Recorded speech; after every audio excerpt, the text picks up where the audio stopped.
જો તમે એક વખત આ રીતે ગુજરાતી ફાફડા બનાવી લીધા ને તો પહેલી જ વારમાં તમારા ફાફડા એકદમ પરફેક્ટ બનશે અને બહાર જે આપણે ફરસાણની દુકાનમાંથી ફાફડા લાવીએ છીએ ને તેવા જ ફાફડા ઘરે આસાનીથી બનાવી શકશું।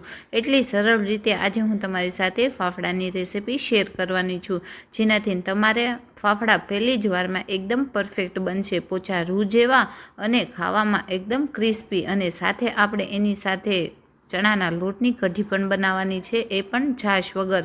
તો ચાલો આજનો આ વિડીયો શરૂ કરીએ। એક બાઉલ જેટલો ચણાનો લોટ લઈ લીધો છે। આ ચણાનો લોટ મેં ચણાના દાળમાંથી ઘરે જ દળ્યો છે, એટલા માટે તમે બહારનો પણ લઈ શકો છો અને ઘરે દળેલો પણ લઈ શકો છો। હવે થોડી હળદર નાખી દઈશું અને 1 ચમચી જેટલો આની અંદર અજમા નાખી દઈશું। અજમાથી ટેસ્ટ થોડો વધારે સારો આવે છે, એટલે મેં થોડો વધારે અજમા આની અંદર નાખ્યો છે, તમે ઓછો વધારે કરી શકો છો।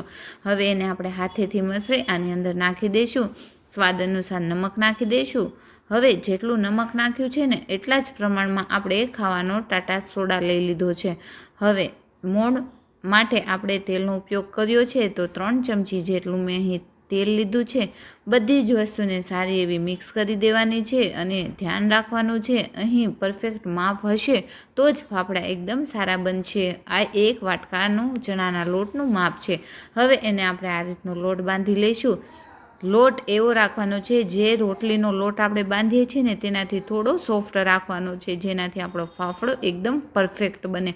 હવે આને આપણે 30 મિનિટ માટે એટલે કે અડધી કલાક માટે ઢાંકીને આમ જ છોડી દેવાનું છે। ચાલો ત્યાં સુધીમાં આપણે ફાફડાની સાથે ખાવાની મજા પડે તેવી ચણાના લોટની કઢી બનાવીએ, એ પણ છાશ વગર। તો 1 વાટકી સેટ કરી દેવાની છે, 1 વાટકી ચણાનો લોટ અને 5 વાટકી પાણી લીધું છે। થોડી સ્વાદ અનુસાર મીઠું નાખી અને 1 લીંબુનો રસ નાખી દઈશું। જો લીંબુ ન નાખવું હોય તો તમે 3 વાટકી છાશ અને 2 વાટકી પાણી નાખીને પણ આ રીતે કઢી બનાવી શકો છો। હવે બધી જ વસ્તુને સારી એવી મિક્સ કરી દઈશું, તો આ રીતે મિશ્રણ તૈયાર થઈ જશે। ધ્યાન રાખવાનું છે, આની અંદર લમ્સ ન રહેવો જોઈએ।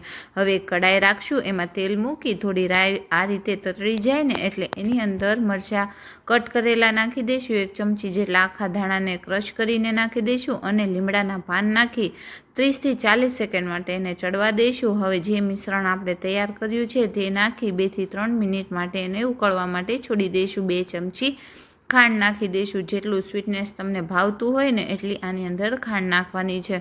હવે 2 થી 3 મિનિટ પછી તમે જોશો ને તો આ રીતની આપણી ચણાના લોટની કઢી બનીને તૈયાર થઈ જશે। આને તમે ગાંઠિયા, ભજીયા કે ફાફડાની સાથે સર્વ કરી શકો છો, એટલી આ કઢી ટેસ્ટી બનીને તૈયાર થાય છે। તો ચાલો અહીં આપણે અડધી કલાક પણ થઈ ગઈ છે। અડધી કલાક પછી આપણો લોટ ને 5 મિનિટ માટે સારો એવો મસળી લેવાનો છે, જેનાથી આપણા ફાફડા એકદમ નરમ બનશે। હવે 2 ભાગમાં ડિવાઈડ કરી લઈશું। અને મારી ખાસ એક વિનંતી છે, જો તમને મારા વિડીયો ગમતા હોય ને અને હજુ સુધી તમે મારી ચેનલને સબસ્ક્રાઈબ નથી કરી તો પ્લીઝ મારી ચેનલને સબસ્ક્રાઈબ કરી દેજો, જેનાથી મારા વિડીયો, મારી વાનગી તમારા સુધી પહેલી પહોંચે। અને આ વાનગી અને આ ફાફડાની રેસીપી જો તમને થોડી પણ ગમી હોય ને તો એક લાઈક જરૂરથી કરજો। હવે આપણે આ શેપમાં ફાફડાના લુયા વાળી લઈશું અને હથેળીના સાઈડના ભાગથી દબાવીને ફાફડાને આ રીતે બનાવી લઈશું અને ચપ્પુની મદદથી આ રીતે કરશું ને એટલે આસાનીથી ફાફડો એકદમ સારો એવો નીકળી જશે। હવે એને આપણે તળી લેવાનું છે, તો તેલ મીડિયમ ગરમ રાખવાનું છે, વધારે ગરમ ન હોય તેનું ધ્યાન રાખવાનું છે અને મીડિયમ ગેસ ઉપર જ આને આપણે તળવાનું છે, જેનાથી ફાફડો એકદમ નરમ રહે અને ખાવામાં એકદમ સોફ્ટ રહે। તો આ રીતે 2 થી 3 મિનિટમાં જ એકદમ સારા એવા ફાફડા પણ તળાઈ જશે।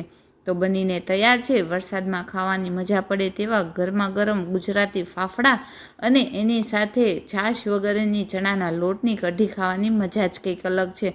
તો ચોક્કસ આ રીતે ફાફડા બનાવીને ખાજો અને જે કોઈ તમને બનાવી દે ને તેની સાથે ચોક્કસથી શેર કરજો।